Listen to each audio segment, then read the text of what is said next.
In the quiet heat of rural Georgia, a gang of white supremacists set their sights on a 35-year-old black woman's farm, convinced she's just another stubborn landowner they can scare off.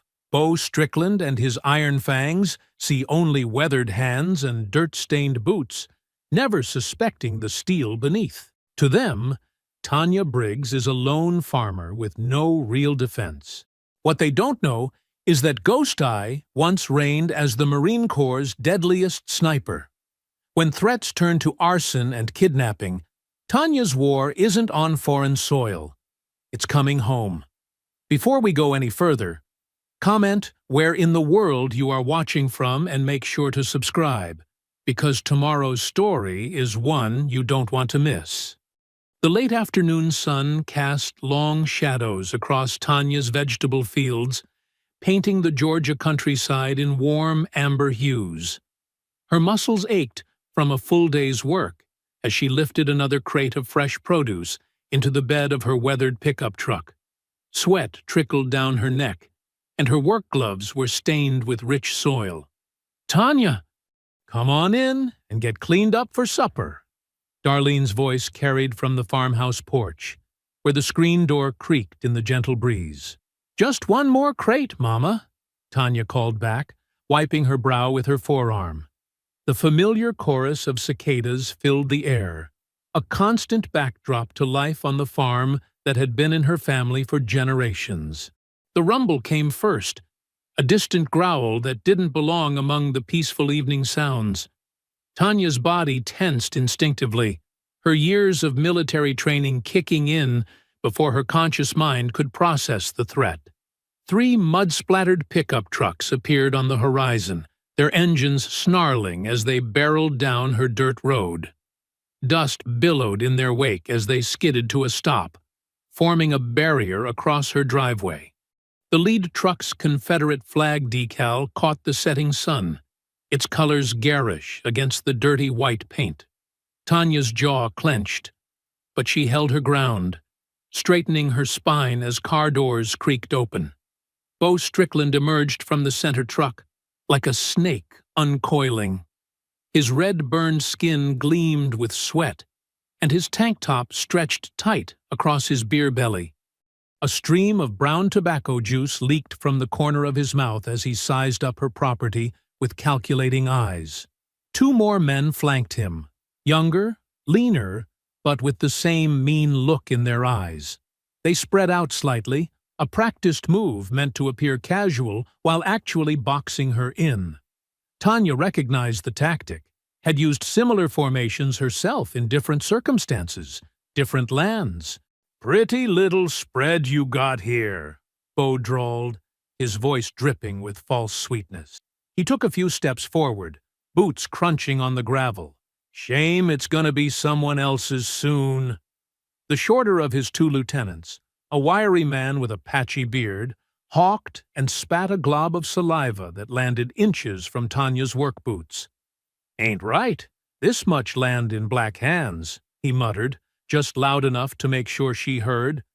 The other man, wearing a sleeveless shirt that revealed crude prison tattoos, reached into one of Tanya's crates. His thick fingers closed around a ripe tomato, and with deliberate slowness, he crushed it.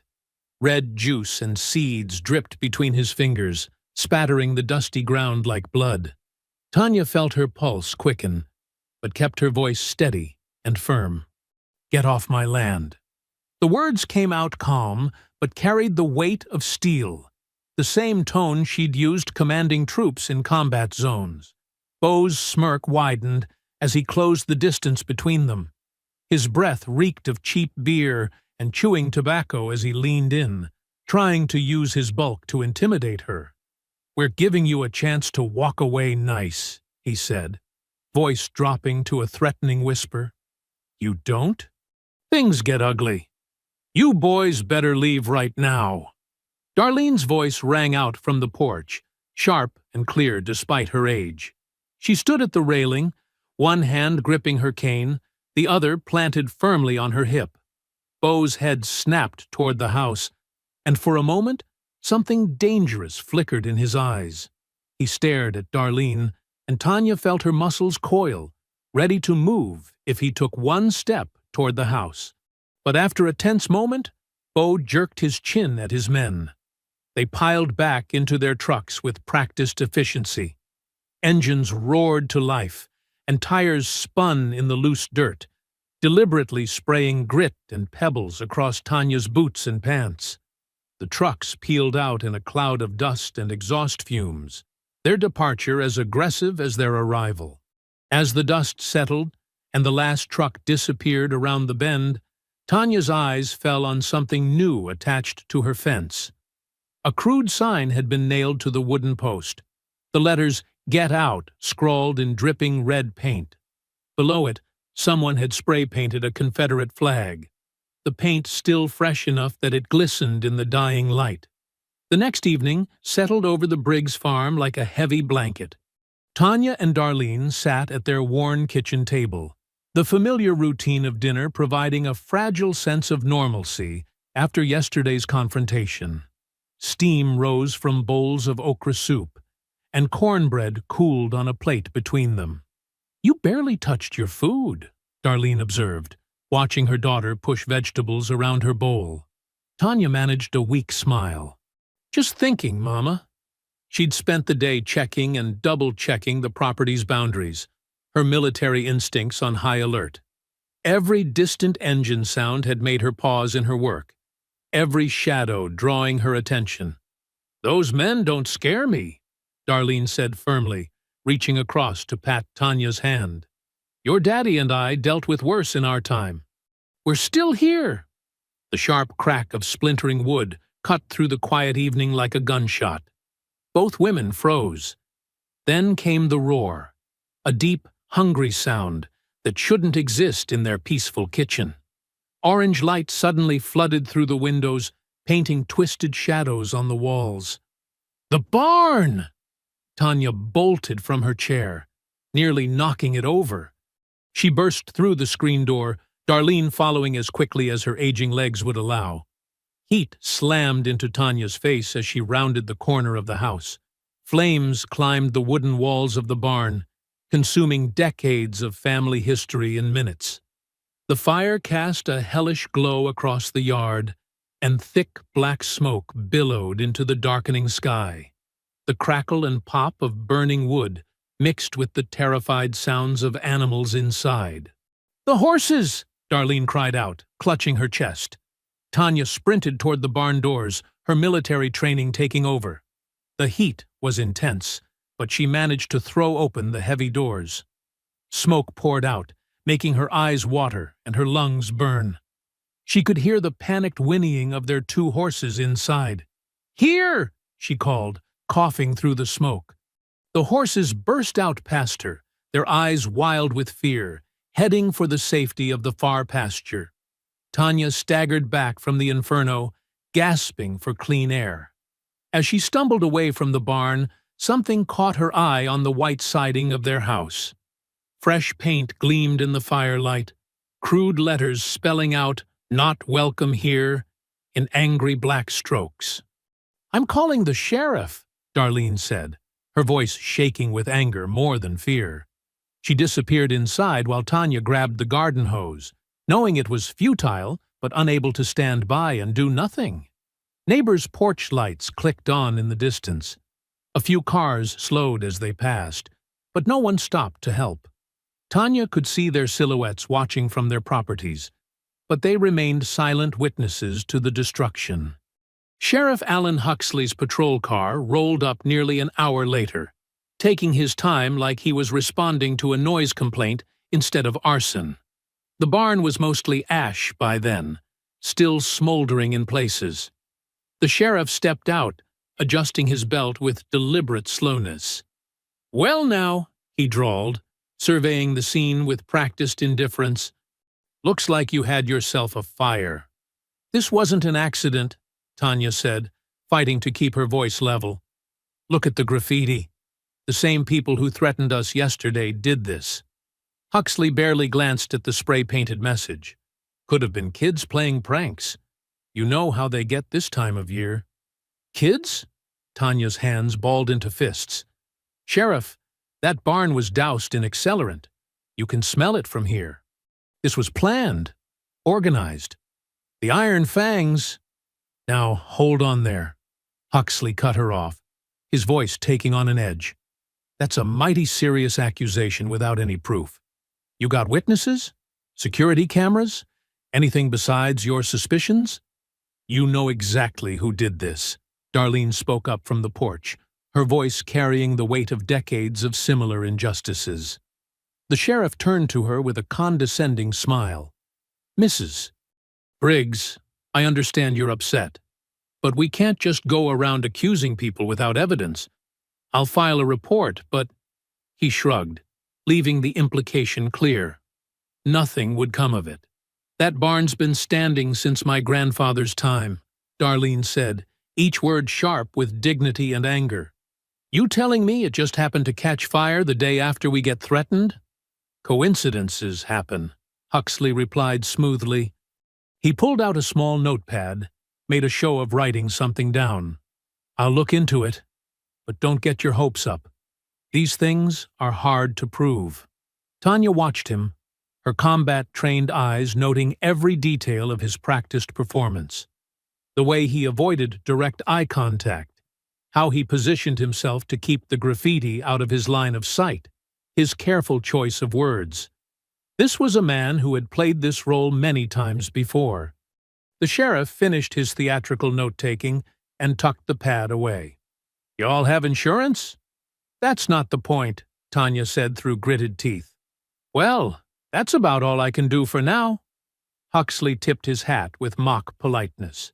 You ladies have a good evening. He retreated to his patrol car and drove away, leaving them with the smoking ruins of their barn and the knowledge that no help would come from official channels. Tanya stood in the yard, staring at the blackened skeleton of the barn. Her fists were clenched so tight her knuckles had gone white, and rage burned in her chest hotter than the fire had burned.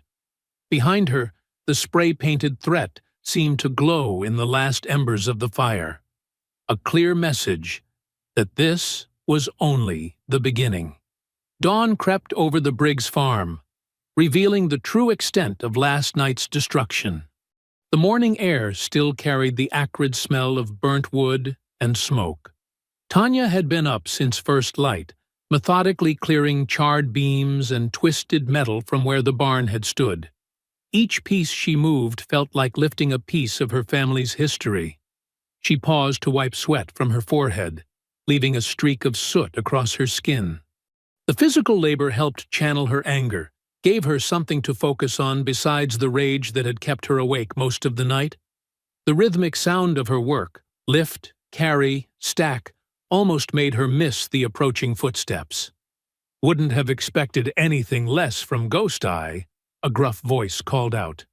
Already at it before the dews dried. Tanya straightened, turning to face Frank Mullins. The elderly veteran stood at the edge of the debris field, leaning on his cane. His weathered face was creased with concern as he surveyed the damage. "Morning, Frank," Tanya said, dropping another chunk of charred wood onto the pile. "And I haven't heard that name in a long time." Frank limped closer, shaking his head at the destruction. "Heard the commotion last night. Would have come over, but these old legs don't move like they used to." He paused, looking directly at her. "Sheriff, do anything useful?" Tanya's jaw tightened. "About what you'd expect. Figured as much." Frank lowered himself onto an overturned feed bucket, his joints creaking. "You know, if those boys knew who they were messing with, they might think twice about playing with fire." "That life's behind me," Tanya said firmly, but her hand unconsciously touched the small scar near her collarbone, a reminder of her last mission. "Is it?" Frank's eyes, still sharp despite his age, studied her. "Because the woman I read about in those classified reports my old army buddies showed me, the one they called Ghost Eye, she wouldn't let thugs run her off her land." Tanya stopped working, memories flooding back. The weight of her rifle, the perfect stillness required for impossible shots, The lives she'd taken with surgical precision. 3 years as the Marine Corps' top sniper, with 27 confirmed high-value target eliminations, until that final mission in Afghanistan, when her commanding officer's betrayal had left 2 team members dead and ended her military career. "That's not who I am anymore," she said quietly. "I came back here to take care of Mama, to farm this land like Daddy did, not to fight wars." Frank snorted. "Way I see it, war came to you. These aren't just regular criminals, Tanya. They're organized, connected. They've done this before to other families." "I know what they are," Tanya replied, her voice hard, "but I can't just—" She trailed off, remembering the oath she'd made to herself after leaving the service. No more violence, no more death. She'd seen enough of both. "Can't just what? Defend yourself?" Frank leaned forward on his cane. "Your skills, your training. They're tools, nothing more. It's how you use them that matters. These men, they're counting on people being too scared to fight back." Tanya resumed clearing debris, but her movements were less focused now. "You don't understand, Frank. What happened over there? What I did? I understand better than most," he interrupted. 30 years in the army, remember? I've seen good soldiers broken by bad leaders. But you were different. Ghost Eye wasn't just the best shot in the Corps. She was smart, strategic. She protected people. "And I failed?" Tanya said quietly. "My team trusted me, and they died because I trusted the wrong person." Frank pushed himself up with a grunt. "So that's it? You let these lowlifes win because you're afraid of your own shadow?" He gestured at the burnt barn. "Your daddy would have fought." "Don't," Tanya warned, her voice sharp. "Don't use him against me." "I'm not using anything," Frank replied calmly. "I'm reminding you who you are. Both sides of you, the farmer and the warrior. Because from where I'm standing, you might need both to survive this." Tanya didn't respond, but her hand stilled on the charred beam she'd been moving. Frank watched her for a moment longer, then turned to leave. "Just remember," he called over his shoulder, "sometimes the best way to avoid a fight is to show them you're ready for one." The rest of the day passed in a blur of physical labor. As darkness fell, Tanya finally allowed herself to stop. Her muscles ached, but the barn site was mostly cleared. She stood in the yard, letting the cool evening air soothe her tired body. A movement caught her eye. A shadow where there shouldn't be one, near the fence line. Tanya's combat-trained senses immediately heightened. The figure stood perfectly still, watching. Then, as if sensing her awareness, it melted away into the darkness. Her hand twitched, muscle memory reaching for a rifle that wasn't there. Frank's words echoed in her mind as she stared at the spot where the watcher had been. The warrior inside her was stirring, whether she wanted it to or not. The next morning arrived with a heavy mist clinging to the fields. Tanya stepped onto her front porch, shotgun resting comfortably in the crook of her arm. She'd been up since before sunrise, restlessness driving her from bed. The weight of the weapon felt familiar. Not quite like her old sniper rifle, but reassuring all the same. She moved silently across the wet grass, her boots leaving dark impressions. Years of military training kicked in automatically. Scan the terrain, identify changes, look for signs of intrusion. Near the edge of the cornfield, something caught her eye. Fresh boot prints in the mud, too large to be her own. Tanya crouched down, studying the tracks. They were deep. Whoever made them had been carrying something heavy. The pattern led toward her irrigation system. Her jaw clenched as she followed the trail, moving with the silent precision that had once earned her the name Ghost Eye. The morning sun was burning off the mist when she heard it. Metal scraping against metal, followed by quiet cursing. Tanya pressed herself against the corn stalks, inching forward until she had a clear view of the pump house.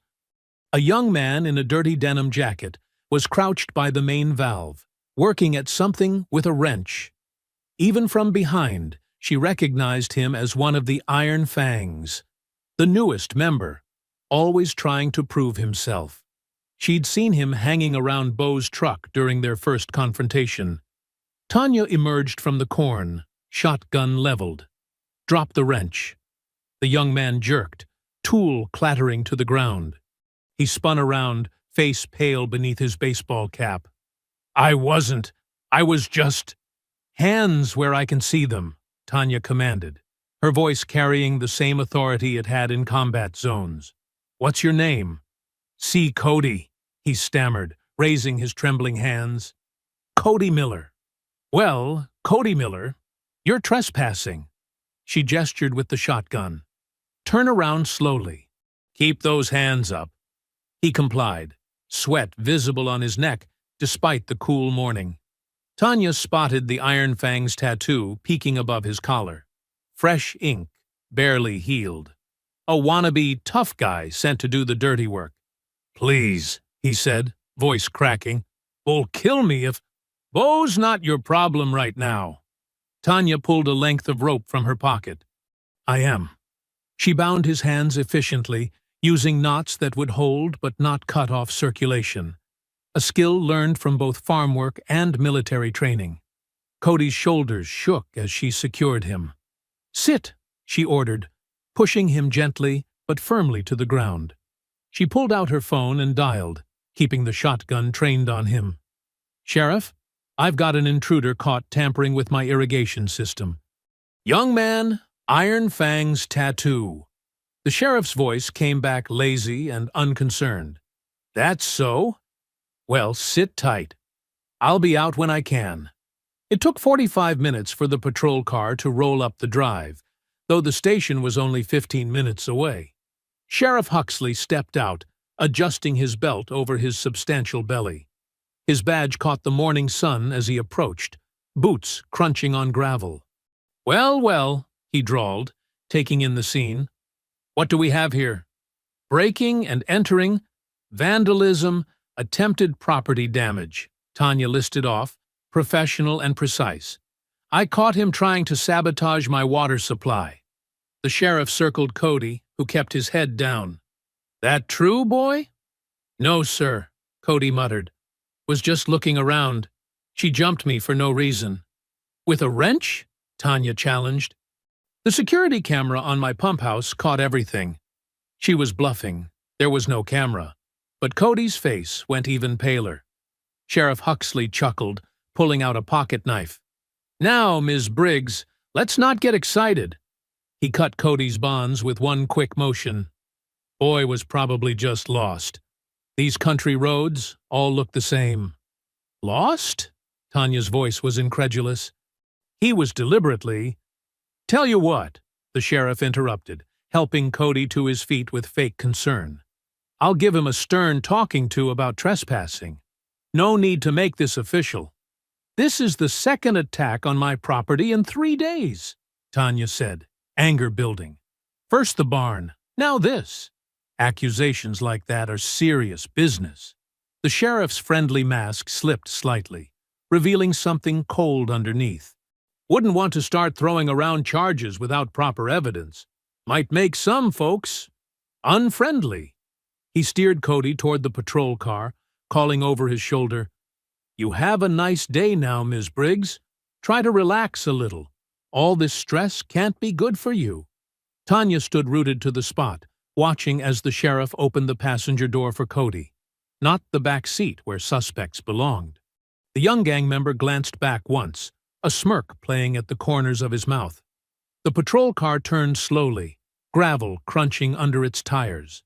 Tanya's hand tightened on the shotgun as she watched the taillights disappear down her drive. The message was clear. The law wouldn't help her. If anything, it would help them.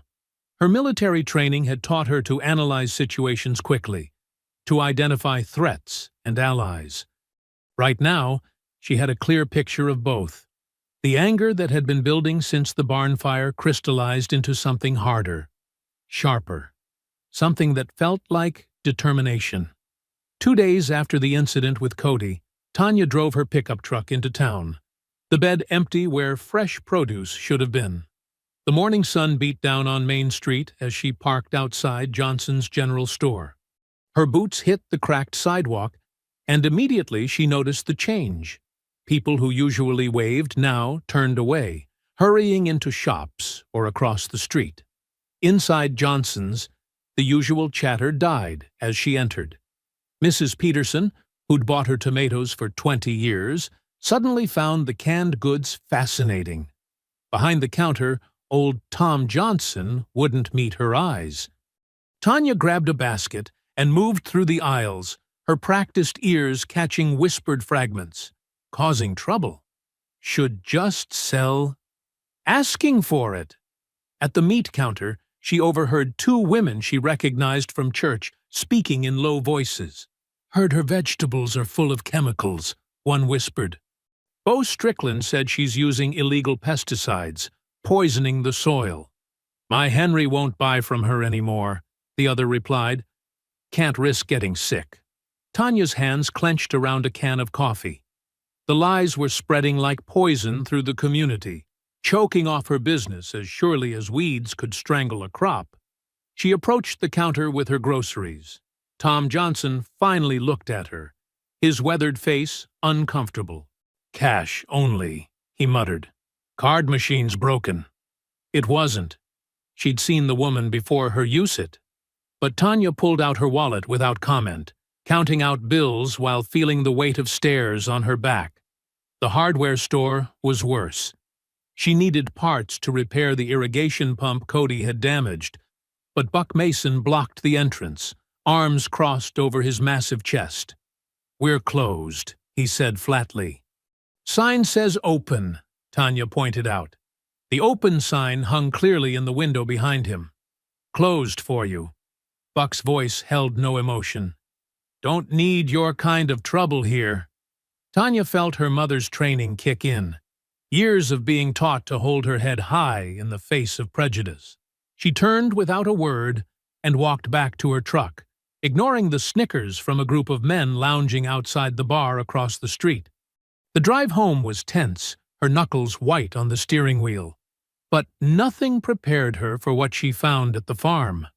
The water tank that supplied her irrigation system loomed above the fields, its metal surface gleaming in the afternoon sun.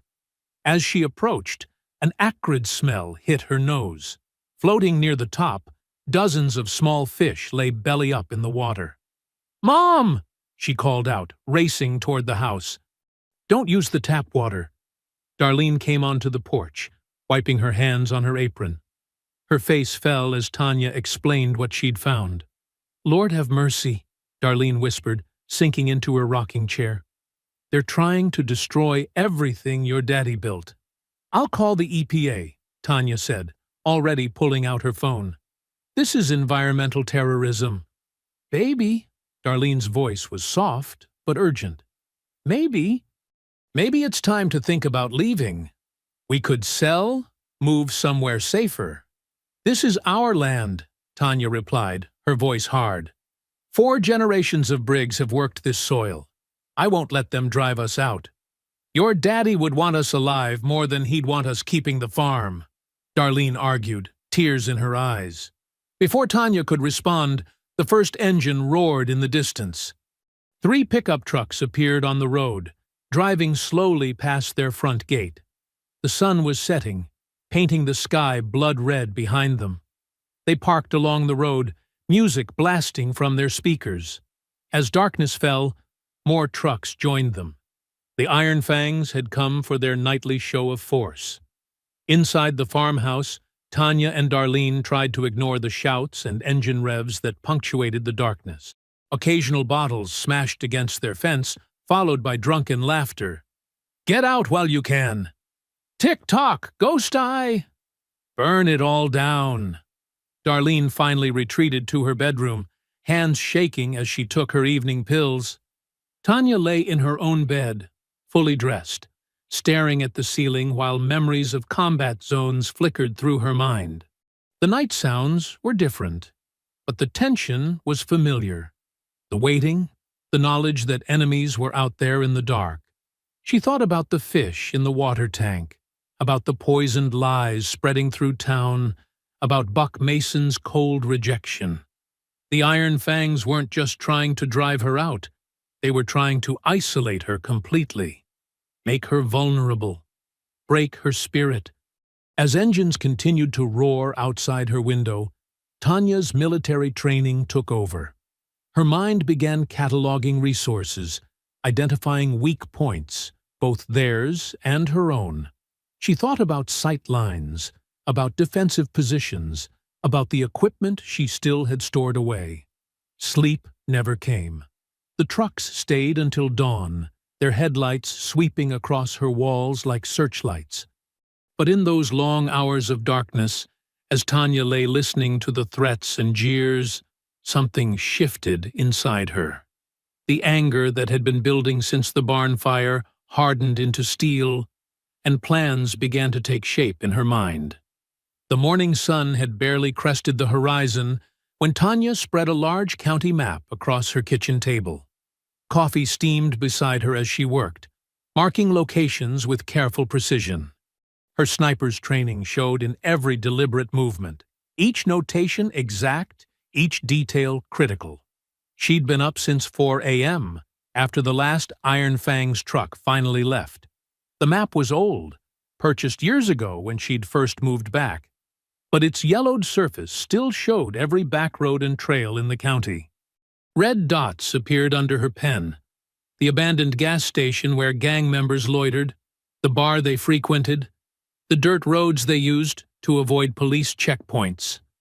Darlene shuffled into the kitchen, pausing at the sight of the map. "What are you doing, baby?" "Research, Mama," Tanya replied, not looking up. "Go on and rest. I've got work to do." After her mother returned to bed, Tanya pulled out her old military gear from the attic. The ghillie suit still fit, a camouflage sniper's garment designed to blend into vegetation. Her range-finding binoculars and night vision scope had gathered dust but remained functional. By mid-morning, she was positioned in dense brush overlooking the Iron Fang's favorite bar, the Rusty Nail. Her father's old hunting blind provided perfect cover. Through her binoculars, she watched members come and go, noting their routines, their vehicles, their hierarchies. Bo arrived around noon, strutting like a rooster in his snakeskin boots. Tanya recorded everything in a small notebook: who he talked to, who avoided him, who counted money in the back lot. Years of military surveillance had taught her to spot patterns others might miss. Around 2, she moved positions, using old logging trails to reach another observation point near the abandoned Phillips farm, where several gang members were meeting. Her movement was silent, efficient, the skills that had earned her the nickname Ghost Eye coming back naturally. Through her scope, she read their lips as they argued over territory and profits. One man, she recognized him as Joey Dawson, seemed particularly agitated, jabbing his finger at the others. Tanya smiled grimly.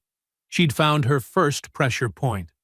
Back at home, she made an anonymous call to Joey's girlfriend, suggesting he was skimming money from Bo.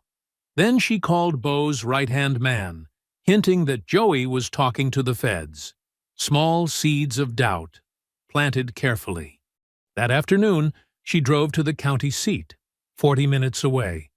The local newspaper office was a weathered brick building with peeling paint. Inside, Laura Whitfield sat at a cluttered desk, reading through police reports. "Ms. Whitfield," Tanya said quietly, "I have information about Sheriff Huxley you might find interesting." Laura looked up, instantly alert. Her reputation for exposing corruption was well known. "Have a seat, Ms. Briggs. I've been following your situation." Tanya placed a manila envelope on the desk. Bank records showing deposits to the sheriff's personal account that don't match his salary. Photos of him meeting with known Iron Fangs members. Dates and times when he's ignored criminal complaints. Laura's eyes widened as she flipped through the documents. "How did you get these?" I have skills from my previous career, Tanya said simply, and friends in interesting places. This could be explosive, Laura murmured, already taking notes. But we'll need more. Concrete proof of direct corruption. Give me time, Tanya replied. I'm just getting started. As the sun began to set, Tanya made one final stop. She parked her truck at the edge of Miller's Woods and hiked to high ground, overlooking the Iron Fang's main compound. Through her scope, she watched the chaos unfold. Bo was red-faced, screaming at Joey Dawson in the parking lot. Other members stood around, tension visible in their postures. Joey shouted back, pointing fingers, making accusations. Two men had to step between them when Bo reached for his belt. Tanya adjusted her scope, reading their lips through the gathering dusk. The words snitch and thief flew back and forth. Someone threw a punch. The crowd dissolved into shoving matches and angry clusters. Her whispered rumors had taken root faster than expected. The Iron Fangs were starting to fracture, their trust in each other crumbling. Bo's iron grip on his men was slipping. Through her scope, she saw him grab Joey by the throat, slamming him against a truck. Other members pulled them apart, but the damage was done. The gang was splitting into factions, paranoia spreading like wildfire. Tanya watched until full dark, recording every detail in her notebook. The ghost was back, moving unseen, gathering intelligence, finding weak points. But this wasn't a war zone. This was her home. And she would use every skill she had to defend it. From her hilltop vantage point, she observed as Bo stormed off alone, kicking trash cans and screaming at anyone who approached him. His carefully built kingdom was showing its first cracks, and he knew it. The pressure was only beginning. 3 days after setting her plan in motion, Tanya steered her sputtering tractor down the dusty road toward Miguel Torres's repair shop. The old machine had finally given out, probably from the gang's earlier sabotage. The small garage sat at the edge of town, its faded blue paint peeling in the Georgia heat. Miguel stepped out as she approached, wiping his hands on a red shop rag. His dark eyes took in the smoke rising from her tractor's engine. "Looks like trouble," he said quietly, already moving to inspect the damage. "Can you fix it?" Tanya asked, watching him probe the engine with experienced hands. Miguel nodded slowly, his fingers tracing the damaged parts. "Someone cut these fuel lines, made it look like normal wear." He glanced up at her. "Iron Fangs?" Tanya's jaw tightened. "You know about them?" "They went after my uncle's shop last year. Protection money." Miguel's voice stayed low, but anger flashed in his eyes. He couldn't pay. Had to close down. Working methodically, Miguel began removing damaged parts. "No charge for the work," he said firmly, when Tanya reached for her wallet. "Been wanting to help someone stand up to them? Just didn't know how." As Miguel worked, Martha Jenkins from the grocery store walked over from across the street. The older woman carried a paper bag of fresh bread and looked nervously over her shoulder before approaching. "Heard what they did to your barn," Martha said, keeping her voice down. "It's not right. They tried the same with my store last winter. Threatening notes, broken windows. Sheriff just called it vandalism." She pressed the bread into Tanya's hands. "Take it, and know you've got friends here." Ruth Daniels appeared next, parking her old station wagon behind the shop. Her son had been arrested on false drug charges 2 years ago. Everyone knew the sheriff had planted evidence after the boy witnessed something he shouldn't have. "They think they own this county," Ruth said, her voice tight with barely contained anger.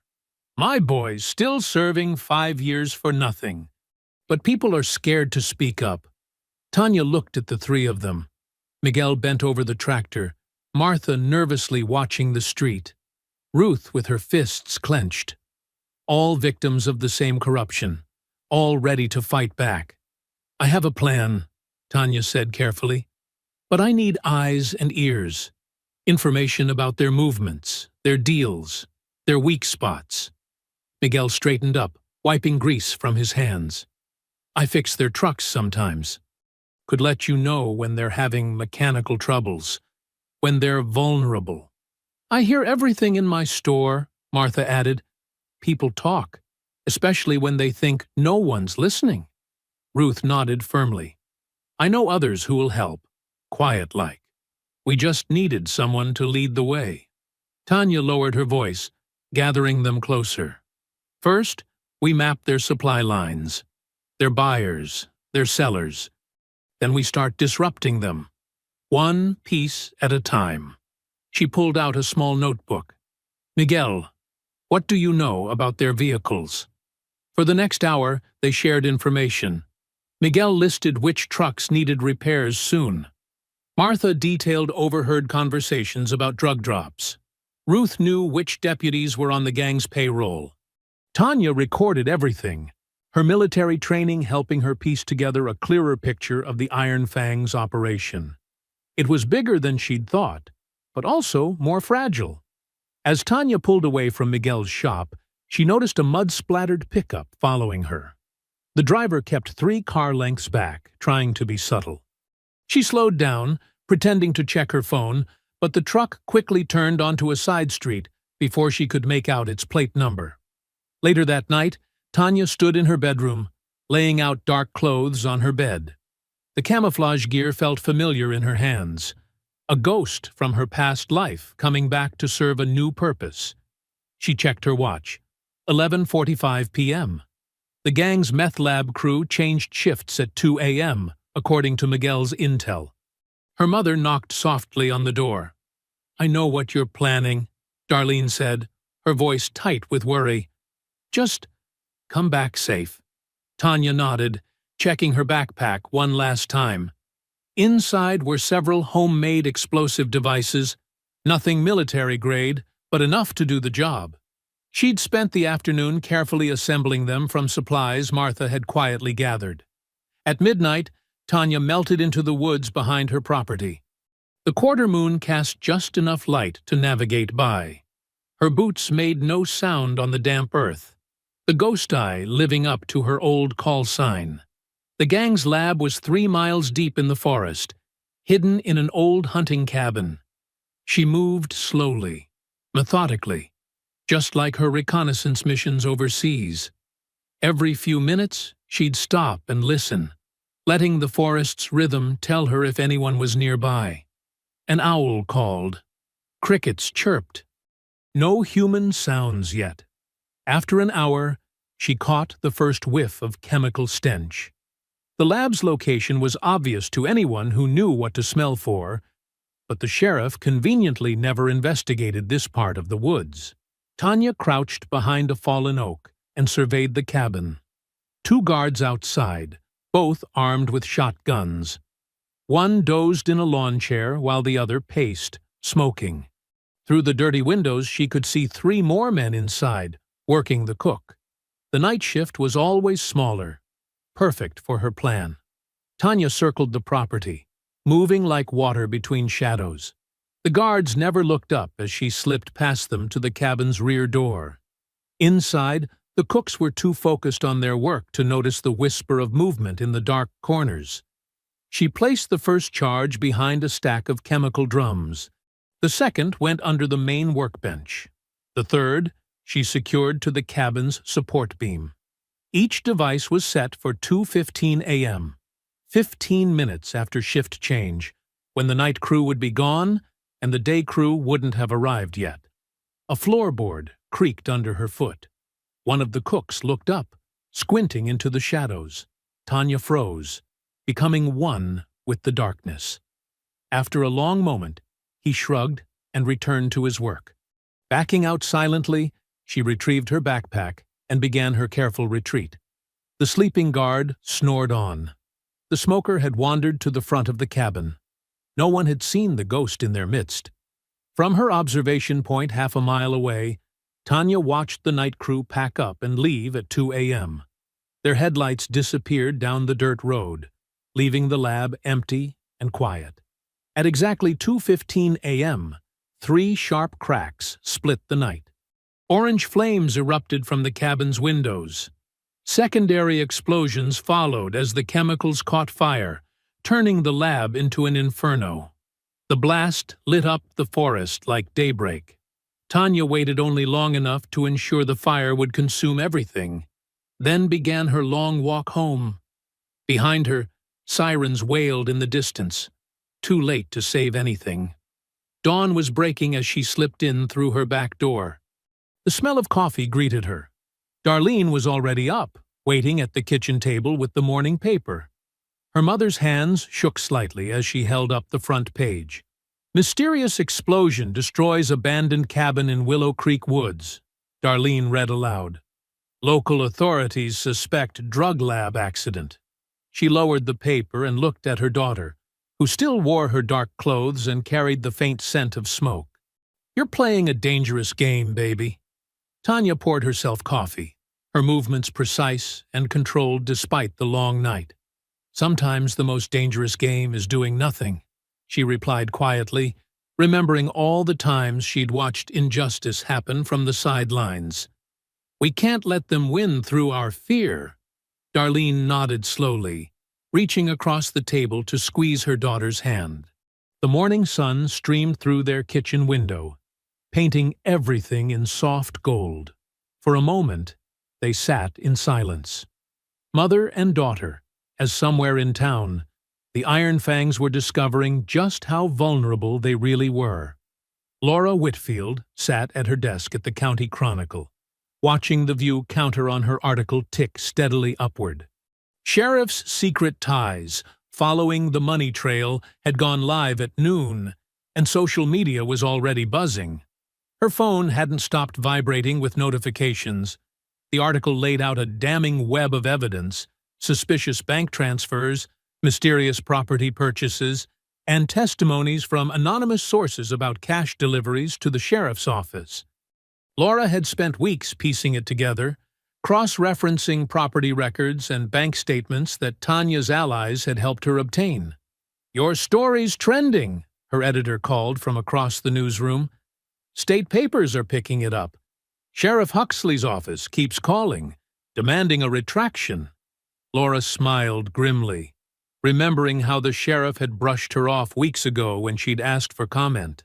"Let them call," she said, opening her email to find dozens of new tips flooding in. Across town, the Iron Fangs' usual hangout at the Rusty Nail Bar was eerily quiet. Through the grimy windows, Bo Strickland could be seen pacing, shouting into his phone. 2 of his men stormed out, slamming the door hard enough to rattle the glass. At the grocery store, Martha Weber watched the drama unfold through social media feeds on her phone. When Tanya came in for supplies, Martha didn't hesitate this time. She loaded extra produce into Tanya's bags, no charge, and whispered the latest gossip about gang members fighting among themselves. "Heard Bo's brother caught 2 guys skimming money," Martha said quietly, glancing around to make sure no one was listening. "Had a big blow-up at the bar last night. They're scared, turning on each other."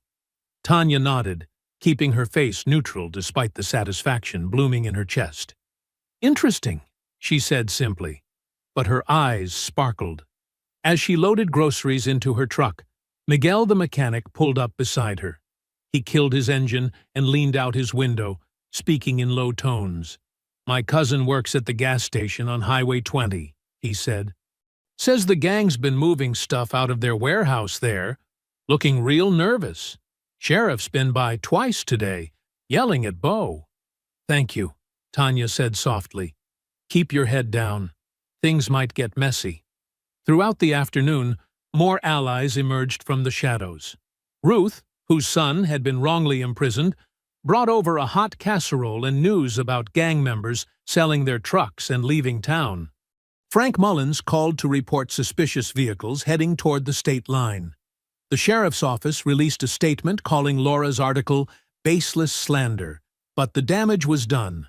Social media exploded with locals sharing their own stories of corruption and intimidation. The hashtag #ChallenHuxleyGate started trending in regional circles. Tanya spent the day in her fields, tending her crops while watching the drama unfold through text messages and calls. The work felt different now. Each row she weeded, each plant she tended, was an act of defiance.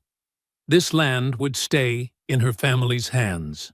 As the sun began to set, casting long shadows across her fields, Tanya stood at the edge of her property.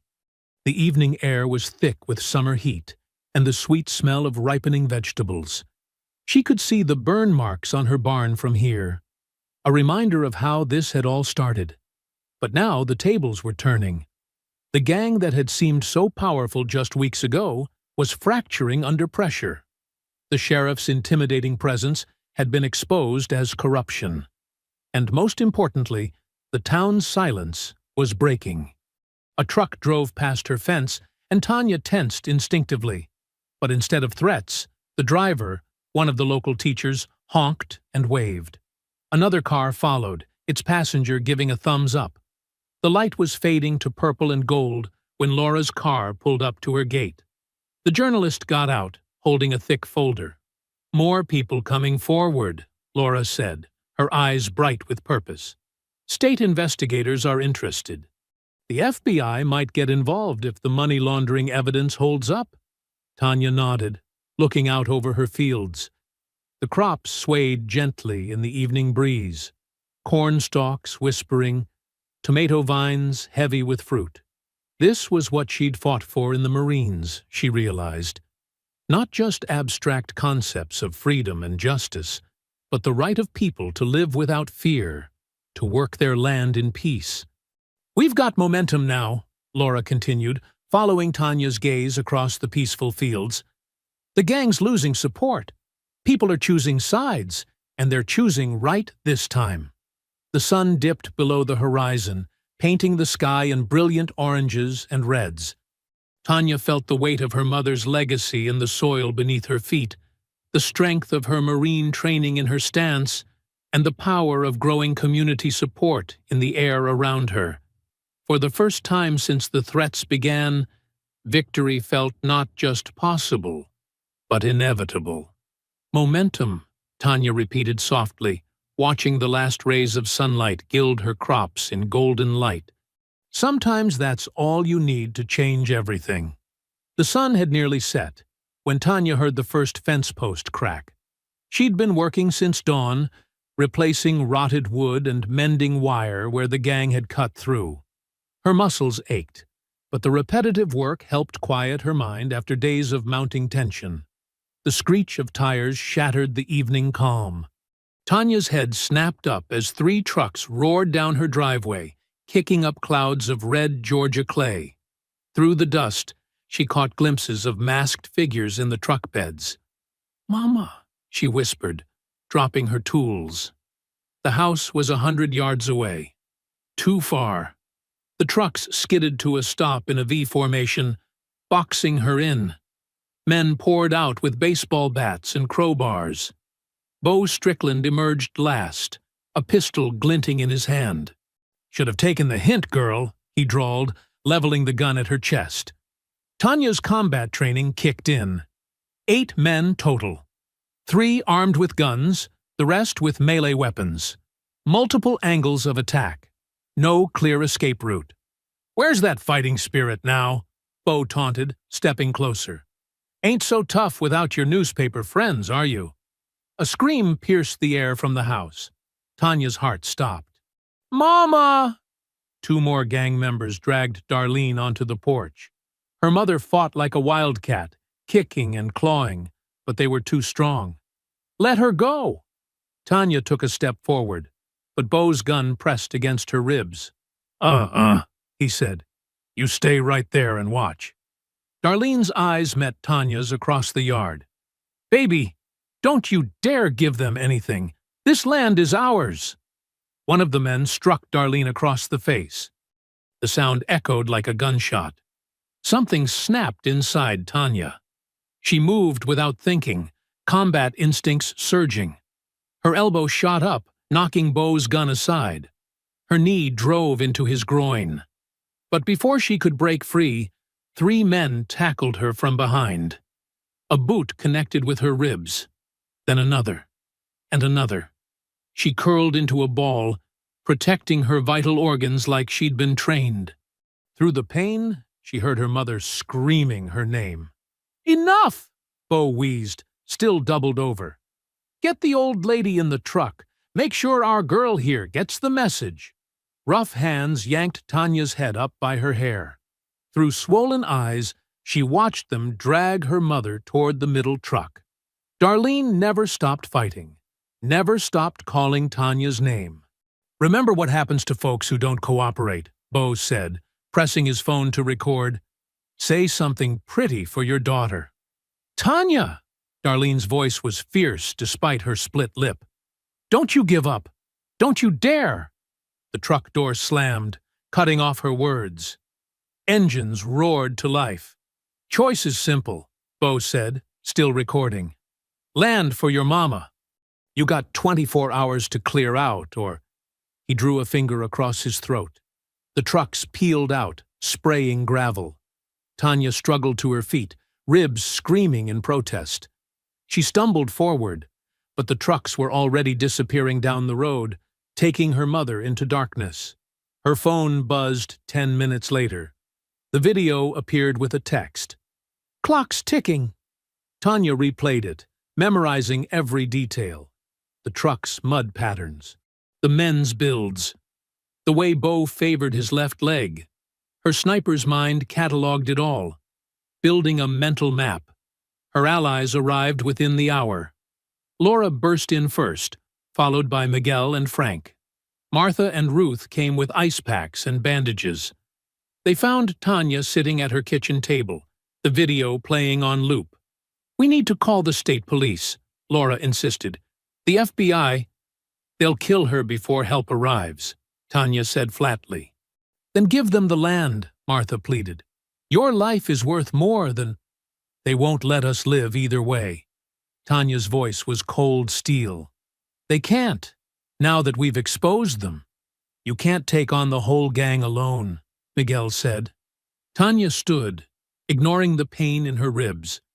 She walked to her bedroom closet and pulled out a long black case.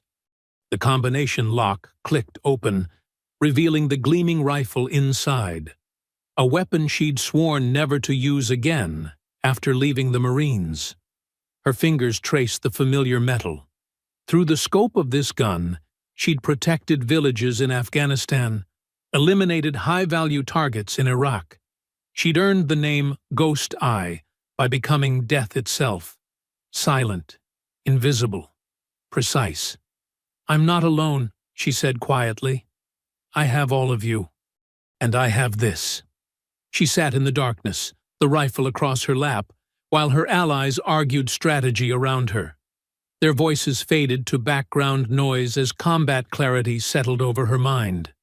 She saw the mission with sniper's eyes now. Angles, distances, timing. The farm's topography unfolded in her memory like a tactical map. Her mother's words echoed, "Don't you dare give up." The rifle's weight was comfortable, familiar, like coming home to a terrible old friend. Dawn painted the Georgia pines in pale gold as Tanya's truck crawled along another back road. Her ribs throbbed with each bump, but she ignored the pain. She'd been searching since first light, checking every abandoned building and hidden spot she remembered from her surveillance. Nothing. The woods pressed close on both sides, branches scraping against her windows. Every shadow could be a hideout. Every turn could lead to her mother.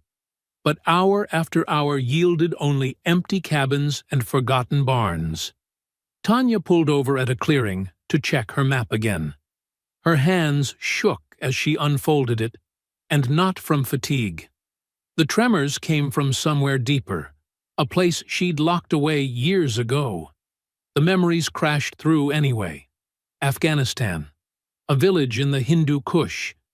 She'd been providing overwatch for a squad extracting a high-value target. Everything had gone smooth until it hadn't.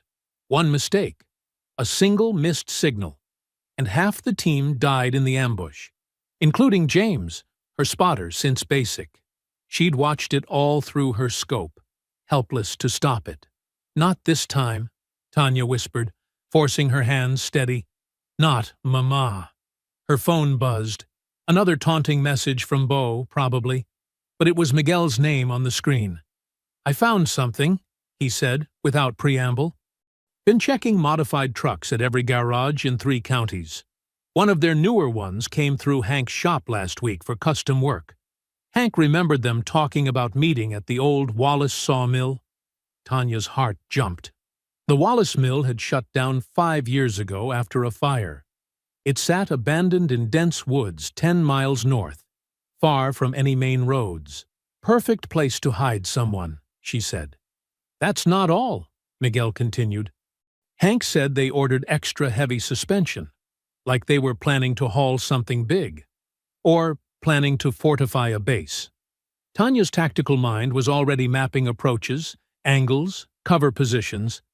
"Miguel, I need you to do something else for me. But it's dangerous. Whatever you need. Drive by the mill. Act like you're lost. I need to know guard positions, vehicle numbers. But don't get close, and don't let them spot you watching. On it. Give me an hour." Tanya turned her truck toward home.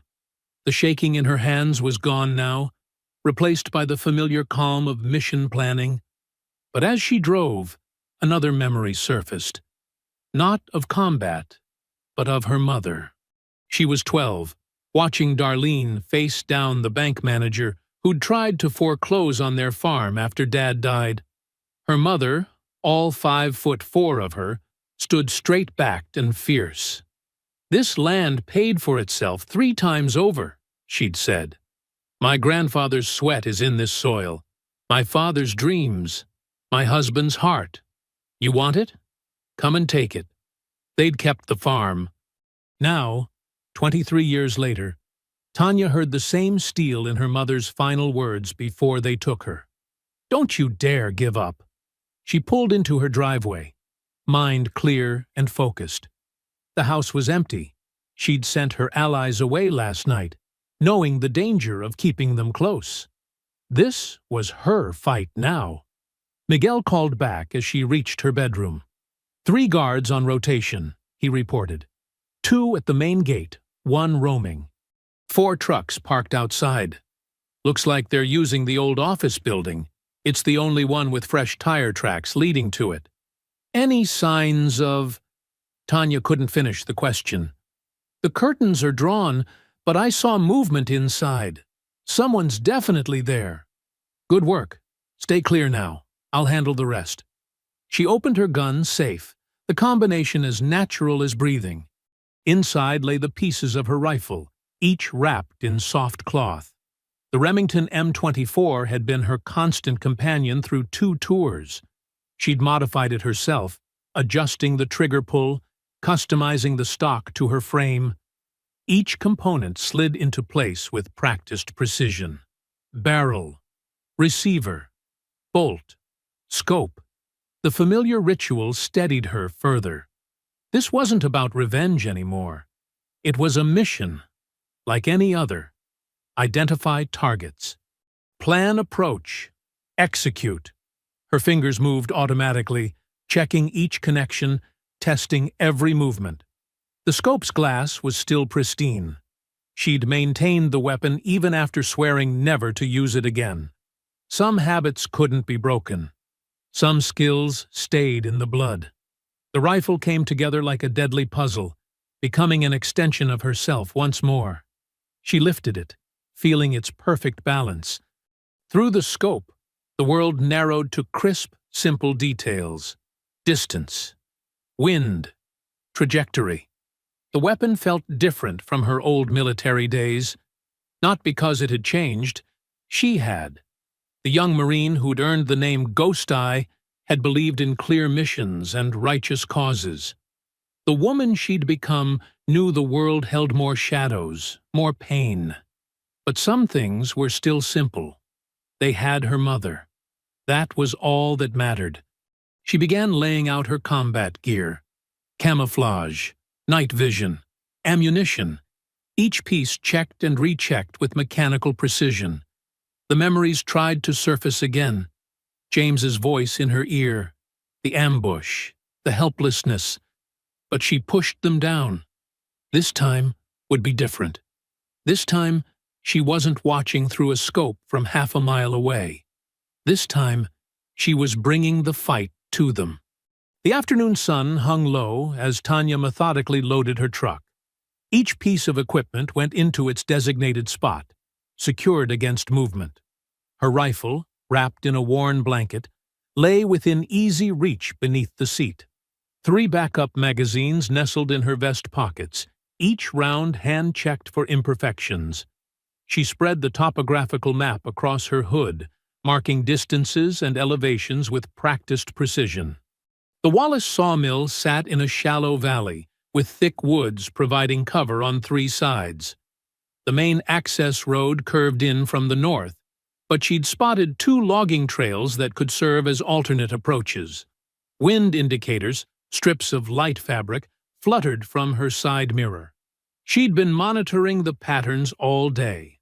The breeze held steady from the southwest, which would work in her favor for sound dampening.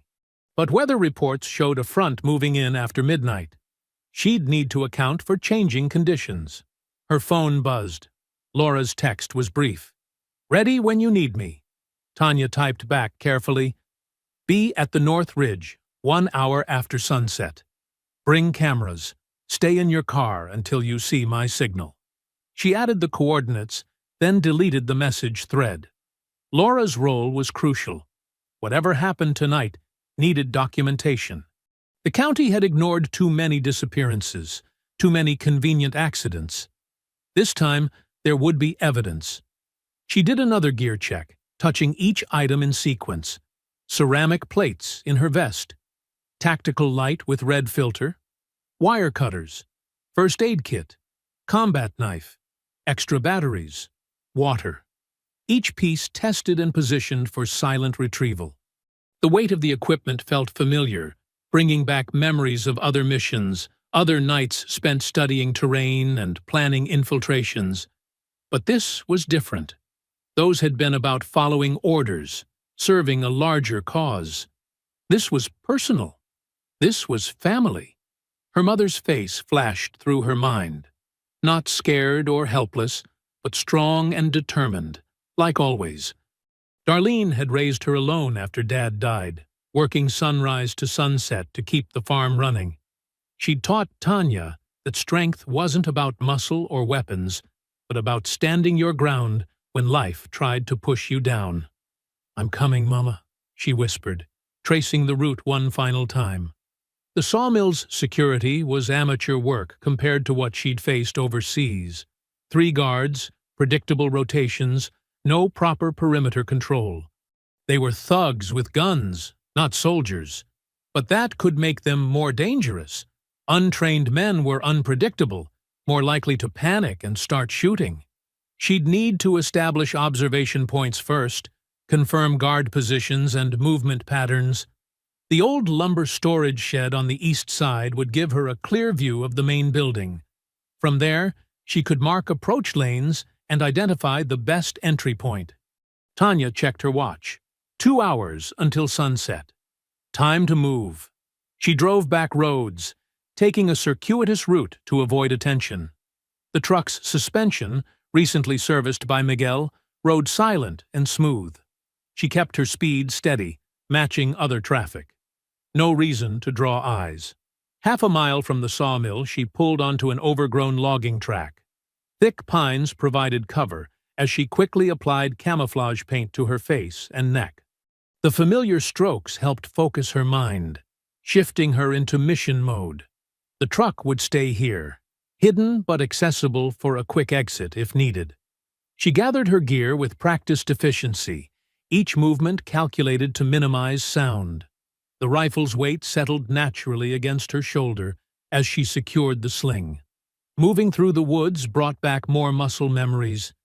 Her boots found solid ground between roots and fallen branches.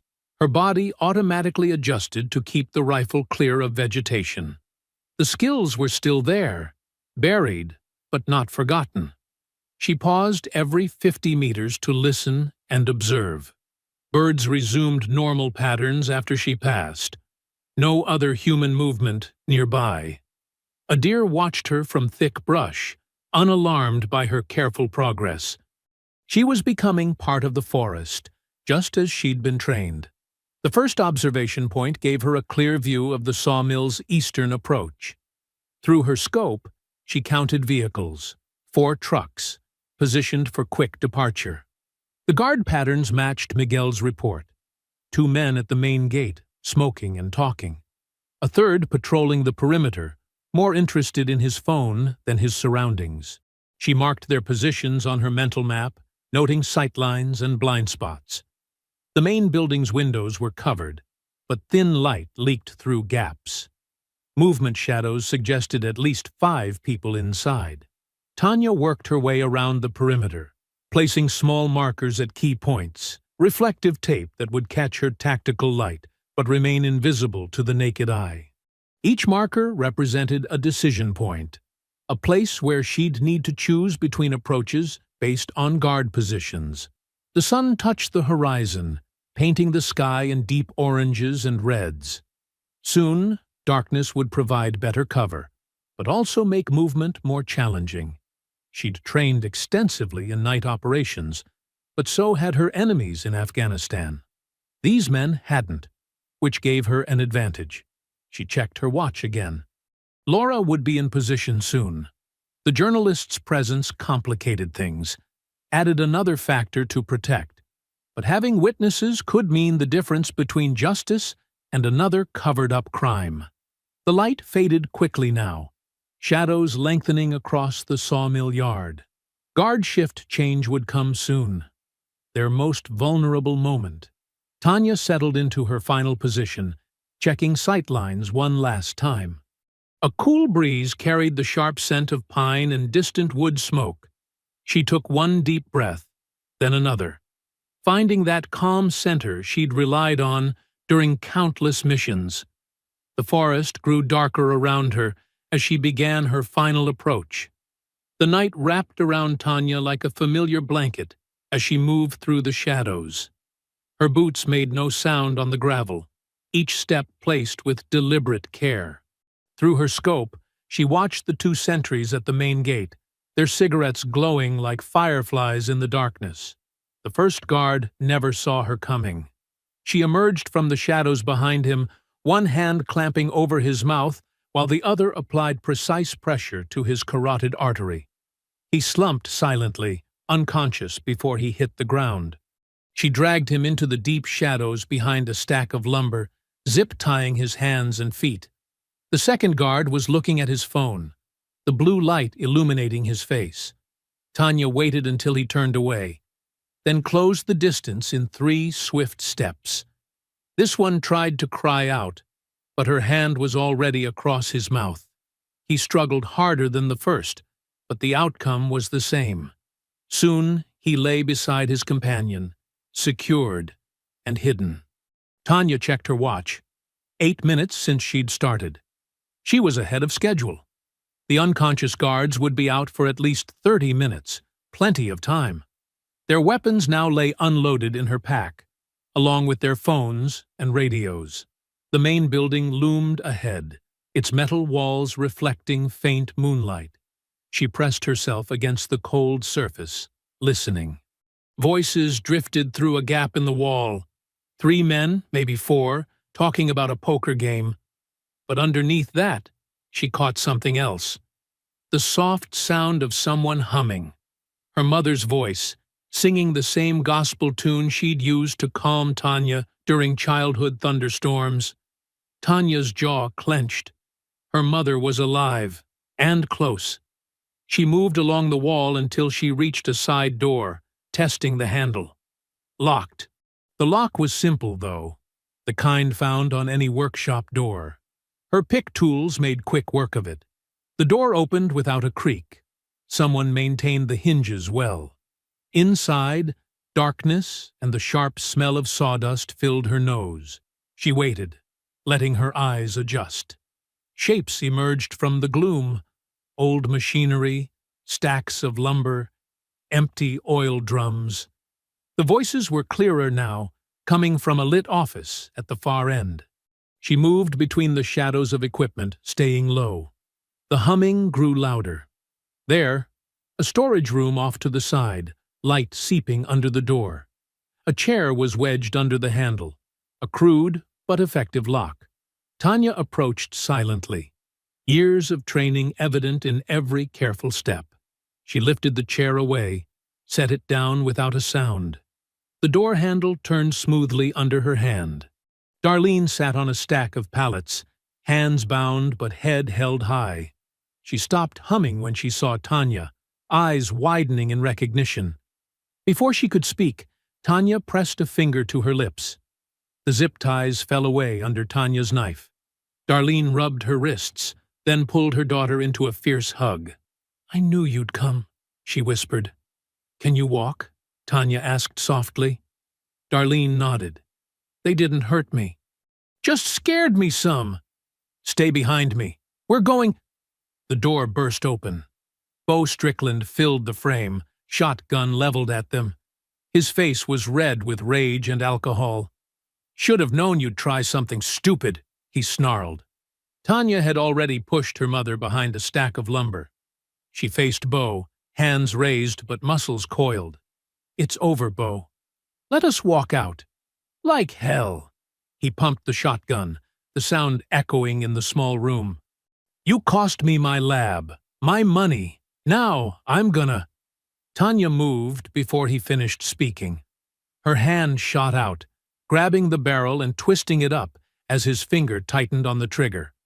The blast deafened them both, pellets punching holes in the ceiling. She stepped inside his guard, one foot hooking behind his knee while her elbow drove into his throat. Bo went down hard. The shotgun clattered away. Tanya had him in an arm lock, face pressed against the concrete floor. "Don't move," a new voice commanded. Sheriff Huxley stood in the doorway, service pistol aimed at Tanya's head. His badge caught the light as he stepped forward. "Let him up, Briggs. You're under arrest." "For what?" Tanya didn't release her hold. "Protecting my mother from kidnappers? Resisting arrest? Assaulting an officer? Breaking and entering?" The sheriff's smile was cold. "I've got a whole list. And I've got witnesses," Tanya replied calmly. As if on cue, vehicle headlights swept across the windows. Multiple engines rumbled outside, doors slammed, voices called out. The sheriff's smile faltered.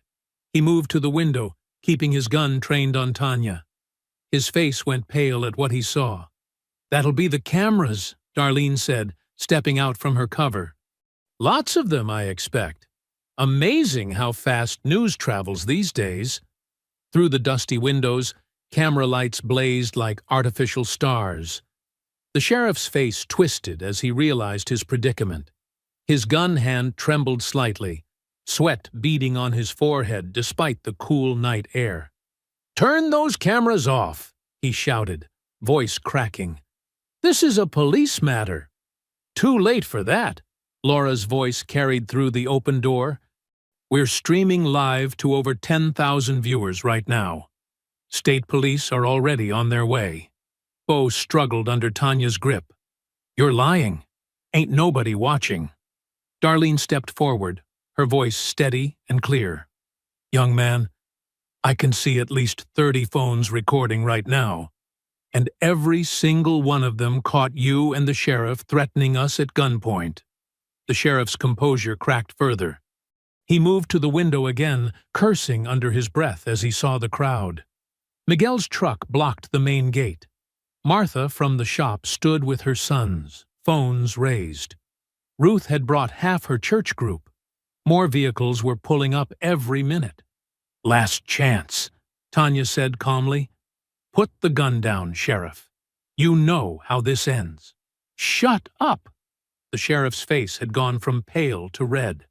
"I run this county. You people don't tell me what to do." "Tell that to the FBI," Laura called out. "They're watching the stream, too. Got some interesting questions about your finances after my article?" Tanya felt Bo tense beneath her. "Don't do anything stupid," she warned him.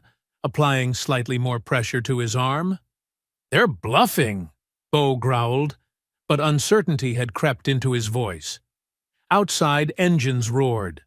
More headlights swept across the building as trucks and cars filled the sawmill yard. Voices rose, not just neighbors now, but people from all over the county. The sheriff's radio crackled with confused deputies asking about the gathering crowd. "You can't hold that pose forever," the sheriff said to Tanya, but his gun hand was shaking badly now. "I don't have to," Tanya replied. "Military training. I can keep him pinned for hours if needed. Question is, how long can you stand there pointing that gun at me while the whole world watches?" Darlene moved closer to the window, her voice carrying to the crowd outside. "Sheriff still got his weapon on my daughter, folks. Make sure you're getting this on video." The sheriff's radio crackled again. This time, it wasn't a deputy. "This is Special Agent Cooper, FBI. Sheriff Huxley, we have units inbound. Lower your weapon immediately." "They're lying!" Bo shouted, panic rising in his voice. "It's a trick." But the sheriff's face had gone ashen. He knew that voice. The same agent had questioned him last month about missing evidence in a drug case. Distant sirens wailed, growing closer. "It's over," Tanya said quietly. "Don't make it worse than it already is." The sheriff's gun wavered. Sweat ran down his face as he looked from Tanya to the windows, then back. The sirens grew louder. Red and blue lights started flashing against the sawmill's metal walls. "Alan!" Darlene's voice was surprisingly gentle, using the sheriff's first name. "You've known me 30 years. Is this really how you want to end your career? On video? Threatening a mother and daughter?" The sheriff's shoulders slumped. Slowly, he lowered his gun. "Kick it over here," Tanya ordered. He complied, the weapon sliding across the concrete floor. Bo exploded with rage. "You gutless coward!" He tried to buck Tanya off, but she simply shifted her weight and applied more pressure. He yelped in pain. The building's main doors burst open. FBI agents in tactical gear swarmed in, weapons raised. "Federal agents! Everyone freeze!" "In here!" Tanya called out. "I've got one restrained." Sheriffs surrendered his weapon. The next few minutes were a blur of activity. Agents secured the room. The sheriff and Bo were cuffed and read their rights. Outside, more police units arrived. The crowd parted to let vehicles through but kept filming everything. Laura pushed through the agents, camera still rolling. "Sheriff Huxley, any comment on the kidnapping charges? Or the evidence of your involvement with the Iron Fangs gang?" The sheriff kept his head down as agents led him out. Bo was less quiet, cursing and threatening everyone in sight until they put him in a patrol car. Agent Cooper approached Tanya as she finally stood up, stretching her cramped muscles. "Ms. Briggs, we'll need statements from both you and your mother." "Of course," Tanya nodded. "But first," she turned to Darlene, who was already moving toward her.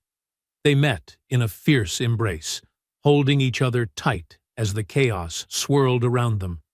Darlene's shoulders shook slightly, the fear and tension of the past days finally releasing. "It's okay, Mama," Tanya whispered. "It's over now." Through the windows, they could see the sheriff's car pulling away, red and blue lights painting the night. The gathered crowd began to disperse, engines starting up, headlights cutting through the darkness as vehicles headed home. Spring brought new life to the Briggs farm. The rhythmic sounds of hammering and sawing filled the air as neighbors worked together to rebuild the burned-out barn. Miguel coordinated the construction crew, his expertise with machinery proving invaluable as they raised the frame. "Hand me that level," he called to Martha's oldest son, who was balancing on a beam. The teenager tossed it over with practiced ease. Tanya wiped sweat from her forehead, pausing her work on the roof trusses. Below, Ruth and her church group had set up tables laden with cold drinks and home-cooked meals. The aroma of fried chicken and fresh cornbread drifted up on the warm breeze. "Y'all come down and eat while it's hot," Ruth called out. Workers descended like hungry birds, gathering around the tables with grateful smiles. Darlene moved among them, refilling glasses of sweet tea. "Never thought I'd see the day," she said softly to Tanya as they sat together. "All these folks coming together like this." "Things change," Tanya replied, watching the diverse group of helpers. "Sometimes it just takes a push." The county courthouse had delivered that push 3 weeks ago. Bo Strickland and his gang received lengthy sentences for kidnapping, racketeering, and numerous other charges. Former Sheriff Huxley's trial had been even more satisfying, his corruption exposed for all to see. The judge ordered substantial restitution to the Briggs family and others the gang had terrorized. "Pass the potato salad," Frank Mullins called from across the table. The old veteran had surprised everyone by showing up with his tool belt that morning. "Ain't seen a barn raising like this since I was a boy." Laura, the journalist whose exposé had helped break the case, sat nearby taking notes. She'd been documenting the community's transformation. Her latest article highlighted how the county's first black female sheriff, a former state trooper named Angela Wilson, was reforming the department. "Sheriff Wilson stopped by earlier," Martha mentioned, settling onto the bench beside Tanya. "Said those new agricultural grants you applied for came through?" Tanya nodded. The federal money would help modernize their irrigation system and expand the greenhouse operation. Already, their spring crops were thriving. Local markets that had once shunned them now competed for their produce. "Speaking of the new sheriff," Miguel said, "she's asking if you'll serve on the community oversight board she's setting up." "I heard about that," Ruth added. "We need good people watching out for everyone's interests." Tanya considered it as she ate. She'd been reluctant to take on any public role, preferring to focus on the farm. But lately, more folks had been coming to her for advice or help with local issues. They trusted her judgment, respected her quiet strength. "Mama," she glanced at Darlene, "what do you think?" Darlene smiled knowingly. "I think you've always been a leader, baby. Just took others a while to see it." After lunch, work resumed with renewed energy. By sunset, the barn skeleton stood complete against the pink-orange sky. Miguel's crew would return tomorrow to start on the walls and roof panels. Tanya stood in the doorway of the new structure, breathing in the fresh-cut lumber smell. Beyond the barn, their fields stretched green and promising toward the horizon. The spring wheat was coming up strong, and the vegetable beds were bursting with new growth. "Quite a sight, isn't it?" Frank appeared beside her, gazing at the frame. "You know, when I first told you to stand your ground, I wasn't sure how it would end. But you did right by this land. By all of us." "We all did right," Tanya corrected him. "Couldn't have managed alone." As the workers packed up for the day, Tanya and Darlene moved to their favorite spot, the front porch of the farmhouse. The evening air was sweet with honeysuckle as they settled into the rocking chairs, glasses of tea in hand. Above them, mounted on the wall, Tanya's rifle caught the last rays of sunlight. She'd cleaned and mounted it there after the sawmill incident, not as a threat or warning, but as a reminder of strength found in adversity, of justice hard-won, of a community finally united. "Remember what Daddy used to say about this land?" Darlene asked, rocking gently. "It's not just soil and crops," Tanya quoted. "It's our history, our future, our freedom. He'd be proud of how you protected it." Darlene reached over and squeezed her daughter's hand. "We all are." They sat in comfortable silence as twilight settled over the farm. In the distance, crickets began their evening chorus. A whip-poor-will called from the edge of the woods. The land felt peaceful, secure, not just for them, but for everyone who had stood together against hatred and corruption. I hope you enjoyed that story. Please share it with your friends. and subscribe so that you do not miss out on the next one. In the meantime, I have handpicked 2 stories for you that I think you will enjoy. Have a great day.